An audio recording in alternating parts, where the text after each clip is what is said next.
રામ રામ ખેડૂત મિત્રો, નમસ્કાર. મારું નામ છે હિતેશ પટેલિયા. હવે ઘણા સમયથી ખેડૂત મિત્રો એવું પૂછતા હતા કે હિતેશભાઈ, કપાસનું બિયારણ તમે લાવો, અમારે વાવેતર કરવું છે, અખાત્રીજનો ટાઈમ છે. હવે અખાત્રીજનો ટાઈમ તો હાસો મારા બાપ, પરંતુ કપાસનું આટલું બધું વહેલું વાવેતર કરવાથી ફાયદો નથી. અખાત્રીજ તો આવતી 20 તારીખે છે, 5 દી પછી જ તે, બરાબર. પરંતુ હજી આ ચોથો મહિનો હાલે છે, 5મો મહિનો આખો, અને 6ઠા મહિનામાં તમને કહું 10 થી 15 તારીખ આસપાસ વાવણીનો સમય હોય કરો. એટલે કે આજની તારીખ તમે ગણો ને તોય તમને કહું 16 તારીખ છે, બરાબર. એટલે આપણી પાસે હજી એક્ઝેક્ટ આપણી પાસે 2 મહિના એટલે કે 60 દિવસ છે. હવે એડવાન્સ વાવેતર કરવાથી શું થાય કે એક તો તમારો કપાસ મોટો થઈ ગયો છે, બરાબર છે. ત્યાં તમને કહું બરાબર એને ફ્લાવરિંગનો સમય આવ્યો છે ને, ત્યાં વરસાદ બાકાજી બોલવા બનશે ને બધી વસ્તુ ખરી જાય. અથવા તો તમારો વરસાદ કદાચ કપાસ છે એ વરસાદ ખમીએ પણ જાય તો એને ઝીણવા બીણવા એકલાસ થઈ જાય અને એમાંથી રૂ નીકળશે ને ત્યારે પણ વરસાદ આવતો હશે. એટલે આ બધી વસ્તુની નુકસાની છે. હવે ઘણા બધા ખેડૂત મિત્રો એવું પૂછતા હતા કે હિતેશમાં અમે એડવાન્સમાં કપાસ કરી નાખીએ ને તો દિવાળીએ અમારે ડુંગળી છે, જીરું છે, ધાણા છે, વરિયાળી છે, ચણા છે, આવો પાક કરી એકી ખરા. એલા ચોમાહાનું તો પેલા કરો, પછી શિયાળાનું વિચારજો. કારણ કે ફાયદો ખેતીમાં કરવા કરતાં નુકસાની આપણે ડબલ કરી બેસી હતી. ખરેખર કપાસનું વાવેતર કરવાનો સમય જો તમે ગણતા હો ને તો 15 તારીખ અને 5મા મહિના પછી તમે વાવેતર કરી શકો છો. આપણા ગુજરાતી મહિના કારતક મારતક જેઠ મહિનો આવે ને તમે વાવેતર કરી નાખો, એવું હું તમને નથી કહેતો, પણ એક્ઝેક્ટ તારીખ તમે યાદ રાખો કે 15/5, બરોબર. 15/5 પછી તમે કપાસનું વાવેતર કરો એટલે કે 15/6 આપણે 15/6 પછી વરસાદ કદાચ થાય ને તો પણ આપણે વાંધો ન આવે અને એ વખતે કપા બધો આપણો અવડો થઈ જાય. હવે શું થશે, હજી 2 મહિના એક્ઝેક્ટ તમારે ગરમીના કાઢવાના છે. કેટલા? 2 મહિના તમારે ગરમીના એક્ઝેક્ટ કાઢવાના છે કપાસમાં, બરોબર. એટલે એ વખતે કપાસની હાઈટે નહીં વધે અને જો વધારે વરસાદ થાય ને એ વખતે અને પાણી ભરાઈ રહે તો કપાસ આપણો ઊભો હુકાઈ જશે. અને અત્યારે એડવાન્સમાં કપાસનું વાવેતર કરવાથી કપાસના છોડ વગેરે મોટા તો થઈ જાય, હાલો આવડા, બરોબર. પણ પીળા પડીને સુકાઈને વયા પણ જશે.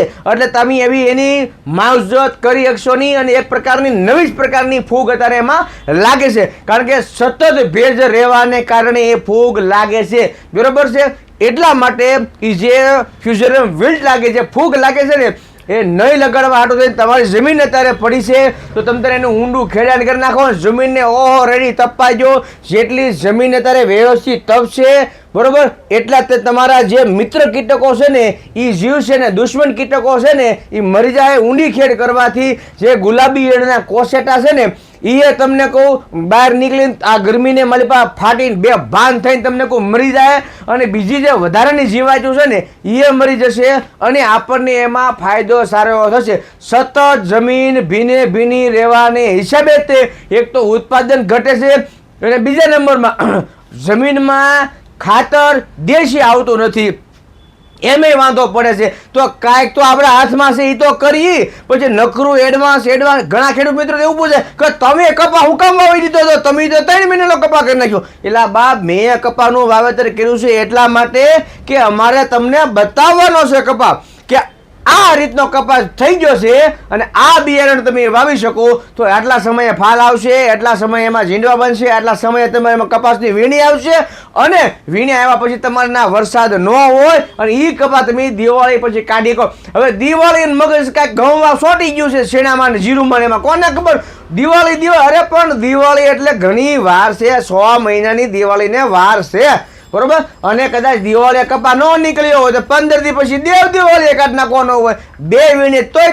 તમારે આવશે. દિવાળીએ કપાસ કયો ન નીકળે કે જે કપાસ ને 90 દિવસે ફાલ આવતો હોય, મોડો ફાલ આવતો હોય, એ કપાસ દિવાળીએ તમારે નીકળે નહીં. કારણ કે એની પહેલી વીણી તમને કોઈ દિવાળી આવી હોય, બરાબર છે. એટલા માટે એવી કાંઈ તમારે કાંઈ ઉપાધિ કરવાની જરૂર નથી. અત્યારે જે બધા કપાસો આવે છે તમે 4G 5G 6G 8G 9G કે ડબલ પીટી જે કાંઈ તમે કપાસનું વાવેતર કરો છો એ બધા જ કપાસ 45 દિવસથી માંડી અને 60 દિવસના આળે ગાળે ફાલ આવતી વેરાયટી છે. હું તો તમને 2 હાથ જોડી નમ્ર વિનંતી કરું છું કે 45 દિવસે નહીં, 60 દિવસે જે કપાસને ફાલ આવે ને એ જ કપાસની બિયારણની તમે પસંદગી કરો કે ભાઈ 50, 55, 60 દિવસ સિવાય આવો જ ન જોઈએ. એટલે નાના છોકરાને તમારે લગ્ન કરાવી દેવા છે અને પછી તમે એમ કહો કે આનું છોકરાનું ઘરે જાય ને તો આનું નામ કે આનું નામ બીતડો રાખવો છે. એટલે નો થાય, 5 રૂપિયાના કુરકુરિયા ખાઈને ડીકી છોકરા ન થાય. એટલા માટે કોઈ બી વસ્તુ એના ટાઈમે તમે કપાસનું વાવેતર કરો, સિંગનું વાવેતર કરો. તમારે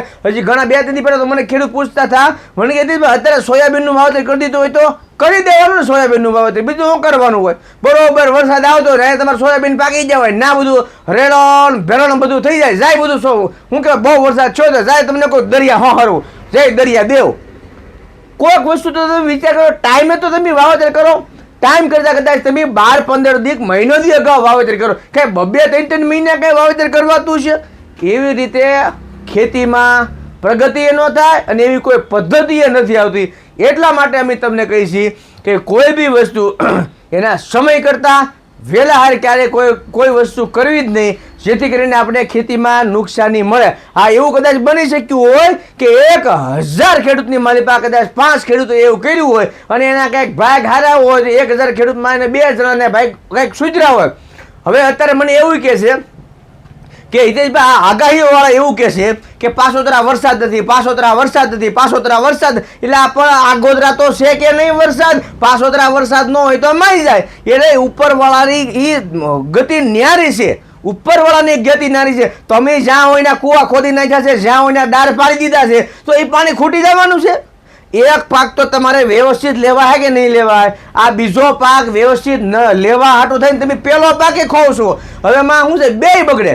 તમારો ચોમાસું પાક એ બગડે, એનો હારો થાય અને છેલ્લે પાણી ખૂટી ગયો તમે કરો હું કાંઈ ન થાય પછી એમાં. એટલે માટે કે 2 પાક તમારે કરવા છે, ચોમાસું અને શિયાળું, તો 2 પાક થાય. પરંતુ એડવાન્સ ક્યારેય એ બધી વસ્તુ કરવાથી થાય નહીં. અત્યારે મોટાભાગની વેરાયટી જે કપાસની આવે છે એ બધી જ વેરાયટી અત્યારે તમને કહું એ 45 થી 60 દિવસે ફાલ આવી જાય ને એવી જ વેરાયટી છે. અને જે ખેડૂત મિત્રોને એડવાન્સ વાવેતર કરવાનું છે કે 15/5 પછી અમે વાવેતર કરીશું, 15/5 પછી અમે જે વાવેતર કરીશું એ કપાસની વેરાયટીમાં કમસે કમ 60 દિવસે ફાલ આવતો હોય ને એવી વેરાયટી કરીશું, અથવા તો 90 દિવસે ફાલ આવતો હોય ને એવી વેરાયટી કરીશું. કારણ કે એનો કાંઈક છોડવો થાય, એનો કાંઈક સરખો વિકાસ થાય. નકર શું થાય ખબર, આમાં વહેલા ફાલ આવી જાય ને બરાબર છે તો વરસાદ પછીની જે ગરમી હીટિંગ થશે ને એમાં લાગણ ઈલુના ફૂદા એક્ટિવ થશે અને સીધા એમાં જ ઘૂસી જશે. બરાબર છે. એટલે કોઈ બી વસ્તુ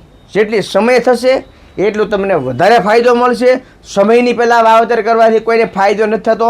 ઘણા બધા ખેડૂત મિત્રો પૂછે છે કે હિતેશભાઈ અમારે ઓળા બનાવવા છે અને સિંગ અગાઉ વાવી દેવી છે અમારે અત્યારે તેની, એમાં સિંગ ઉગી તો જાય પણ પીળા પરપોટા રહે. કારણ કે એમાં 2 મહિના સતત હીટિંગ આવશે અને તમને કોઈ મહિને દિવસે તો સિંગમાં ફૂલ ઉગડવા મળશે અને એ પછી 15-20 દિવસ પછી તમને કોઈ હુયા બેહવા મળશે. તો ગરમીમાં હુયા એટલા બધા નહીં બેહે ન. તમારે એમાં નીરાવ, કારણ કે ઓળા કરો એટલે એમાં નીરાવ તો કંઈ થવાનો છે જ નહીં. જો માલ હોય તમારે બરાબર તો ખેંચીને ઓળા તોડીને છોડવા તમને કોઈ ભેવું નાખી શકો. હવે અત્યારે કોઈને બાંડી બકરી રાખવી નથી, કોઈને માલઢોર રાખવા નથી, તો એ નીરાવે જાય, સિંગે નહીં થાય. અને એડવાન્સમાં ડુંગળીનું વાવેતર કરવું છે તો ડુંગળી તો ખબર જ છે આપણને, આ વર્ષે લુગડા લઈને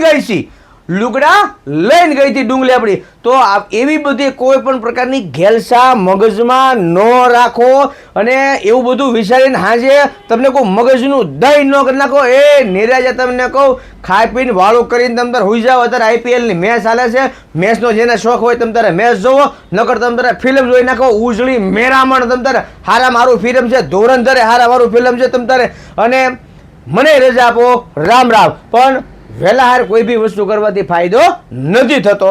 રામ રામ. જય જવાન જય કિસાન.